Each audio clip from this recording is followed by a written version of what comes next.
In the video, we're going to focus on the properties of index on an algebra. Now, before we go to the property of index, let's first of all know what is index. We say index is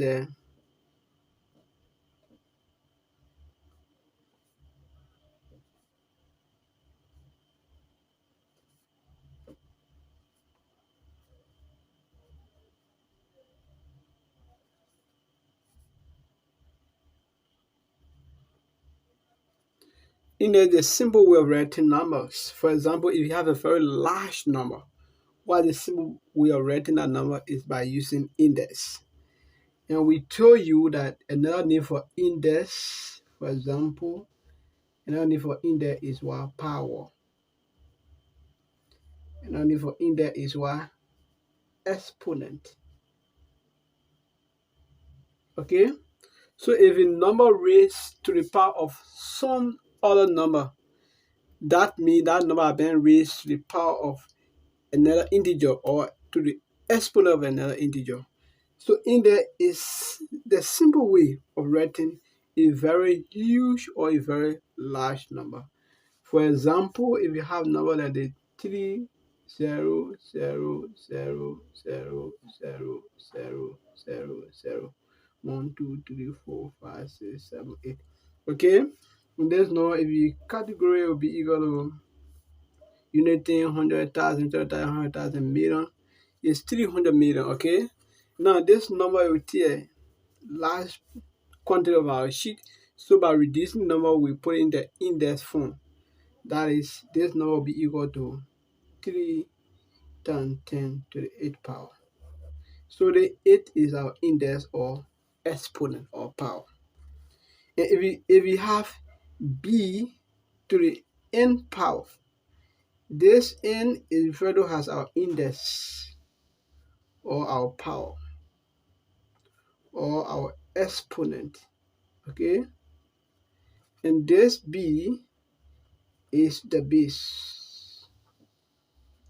So if b raised to the power of n here is referred to as what? The index or the power or the exponent, while the b itself is known as the base. Okay? Now, under index, we also discuss rules. We have the basic rule. We have rule number 1, or we call it the first law of index. And the first law was product law or rule. This is the first rule of the indices. And this rule, for example, if you have a times a, this is q and this is square. They simply tell us that a has been multiplied by itself 3 times, okay? While a on the other hand has been multiplied by itself 2 times. So that means our a will be equal to, our a to the third power will be equal to a times a times a. Parenthesis open the close. Times a to the second power will be equal to a times a. Now, because we noted that these are the same bases, so what do? This has the index of 3, right? And this also has the index of 2. So I will be equal to a 3 plus 2. Okay?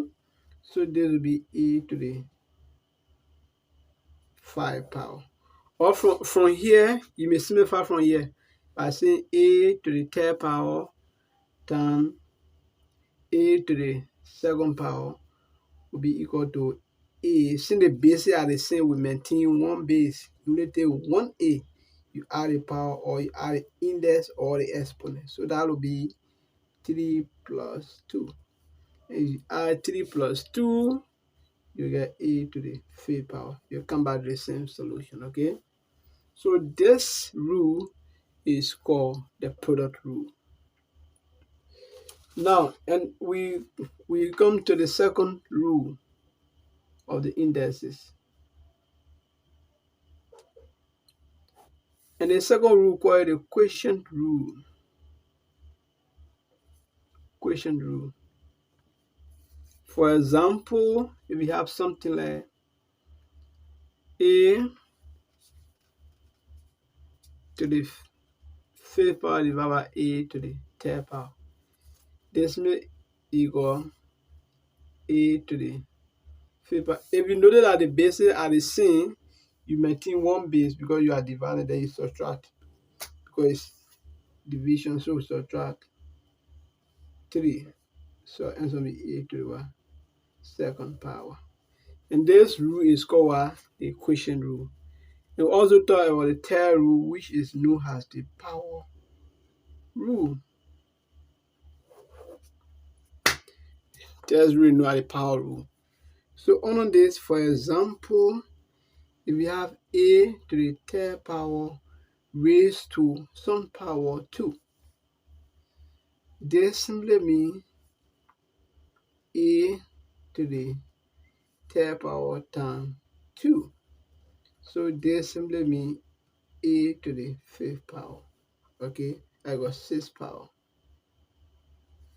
That is 2 times 3. And this is called a power rule.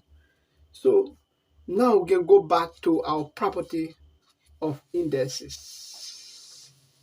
We'll go back to our property of indices. So you understand that we have 3 basis rule of index, because index is a simple way of writing number, whether the number is large, to reduce that number you index or power. Now under the property of index, we have property number 1. We got property 1. Okay, and this property we call it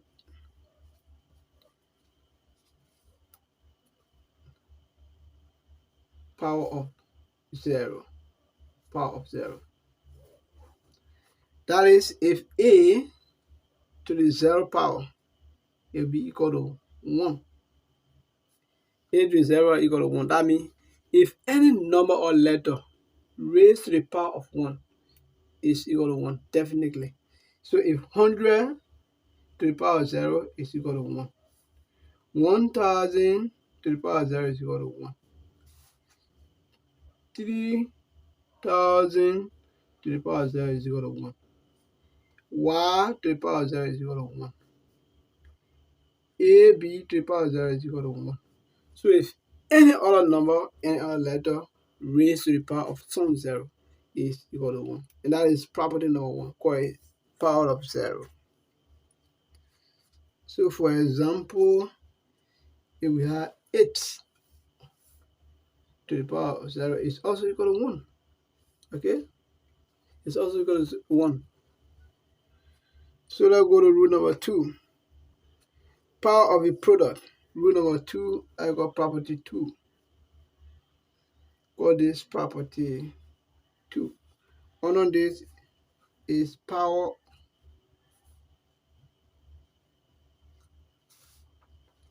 of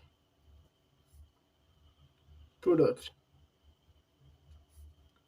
of two numbers. Okay, on this, if you have a, b, open your close to some power n, this will be equal to a to the power n, b to the power n. That means if a, b raised to the power of some n, that means this n has a power affecting a at the same time you're affecting b. Okay? Or if we say have a to the power of x, b to the power of y, open or close to some power n, it will still be equal to a to the power of xn and b to the power of yn. Because this affecting all the variable index within the parenthesis at the same time. Okay? So for example, you have something like 3 times 2 to the power of 2. Okay, for example, we have 3 times 2 to the power of 2. This will be equal to 3 to the power of 2 times 2 to the power of 2. Because these two are affecting everything that in here. So this will definitely be equal to, this is 9 times 4 because 3 times 3 give us 9. This 3 to the power 2 times that should multiply 3 by itself 2 times. So 3 times 3 give us 9 and 2 times 2 give us 4. So if you multiply 9 times 4, you will get what? 36. Okay, so if a be to the power of some n, it will be equal to a to the n power b to the n power. That means this n affecting everything within the parenthesis. Okay, and this will called the power of product of two numbers. Go to property 3.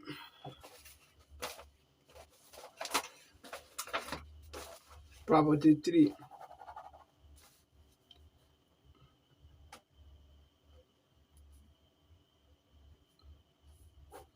And this property 3 is known as what? Negative index. Negative index. Negative index. So that means if any number has a power of negative number, what would that number be like? For example, if a to the power of minus n, and this will be equal to 1 or over a to the power n. That means the negative sign being represented by 1. On it is 1. Okay? So if the negative sign disappear or turn into 1, the n will definitely turn to positive. Okay? So that what happened here. So a to the power of minus n is equal to 1 or over a to the power minus n. I got a to the power of n. That means it be equal to negative or a to the power n. Okay? So the negative are being represented by 1. So let's take an example. Let's take an example of this. So note, if we say have something like 1 or over minus a, they will also be equal to a to the power minus n. It's the same thing, right? That's the same thing. Not minus but n. Okay?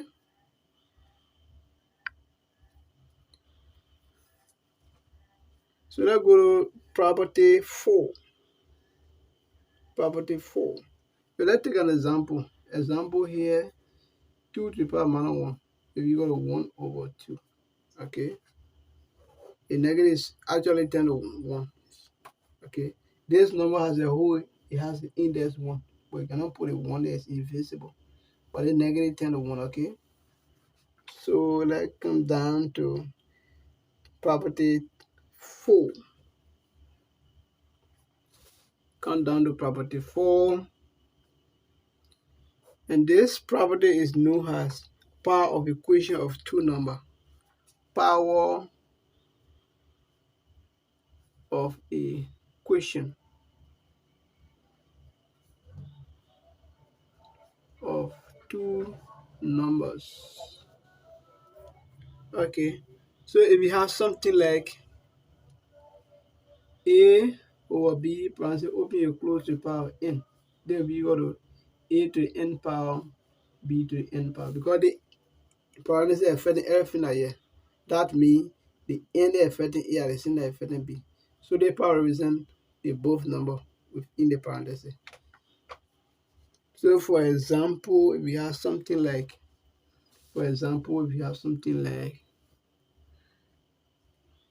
2 over 3 parenthesis open and close to the power of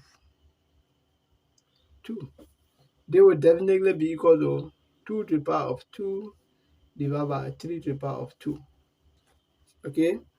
So this and this will be equal to 4 over 9. 4 over 9. Okay? So let's go to property 5.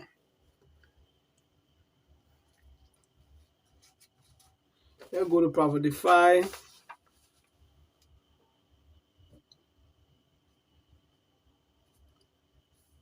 And this property is actually known as negative power of quotient. A negative power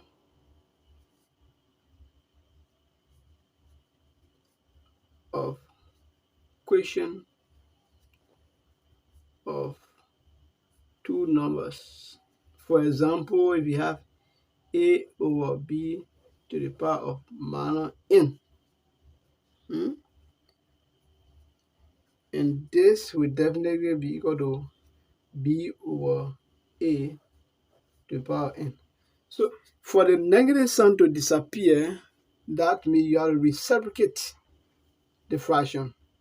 Reciprocation does simply mean the numerator will come down in the denominator while the denominator will go as numerator. And then the power becomes positive right away.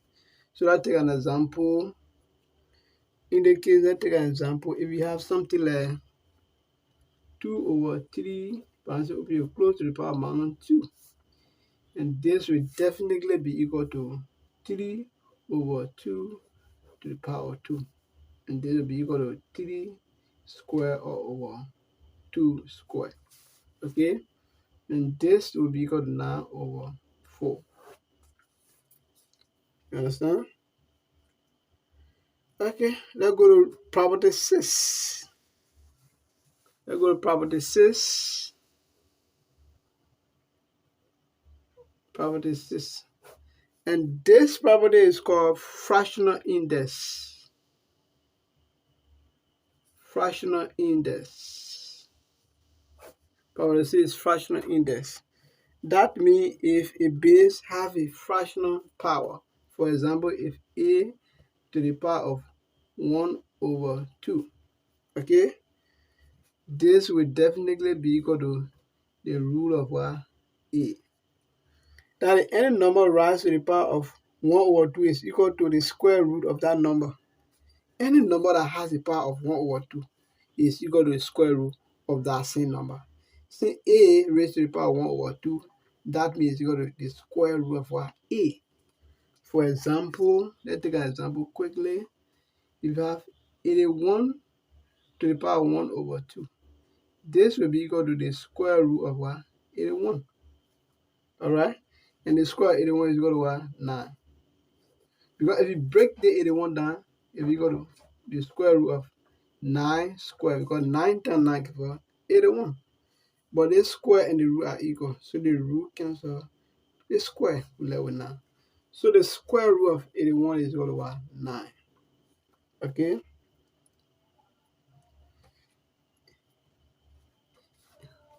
We stay with rule number 6.